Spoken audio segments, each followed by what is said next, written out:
Chapter 1. The Tainted Emerald City. The ruby slippers, once the key to a vibrant, enchanting realm, now felt like anchors dragging Dorothy deeper into a nightmare. Beside her, the scarecrow, his straw-stuffed head perpetually tilted in an expression of mild concern, surveyed the scene with an unsettling calmness that was beginning to feel more like a void than a virtue. They had arrived. The Emerald City, or rather, what remained of it. The legend spoke of a city of dazzling green, a jewel nestled in the heart of Oz, where magic shimmered in the air and laughter echoed through its crystalline streets. This was a corpse. The once gleaming towers, described in Dorothy's childlike memories as reaching for the heavens like proud emerald spears, now sagged like broken teeth in a decaying jaw.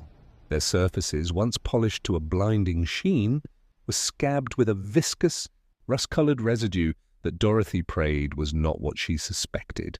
The air itself was a palpable entity, heavy and suffocating, thick with the cloying metallic tang of decay and the sour stench of something far worse than rot. It clung to her lungs, a persistent, gagging reminder of the unknown plague that had seemingly consumed this land. Where were the vibrant greens, the glittering gems? They were gone, replaced by muted, corpse-like hues. The emeralds, once as large as doves' eggs, were now dull pebbles, cracked and stained with what looked chillingly like dried blood. The gold that had once adorned every archway and balcony had tarnished, flaking away to reveal a dull, sickly grey beneath, like the exposed bone of a long-dead creature. Thevery dust that swirled around their feet, stirred by a wind that moaned rather than whistled, was tinged with the same somber, blood-drained color.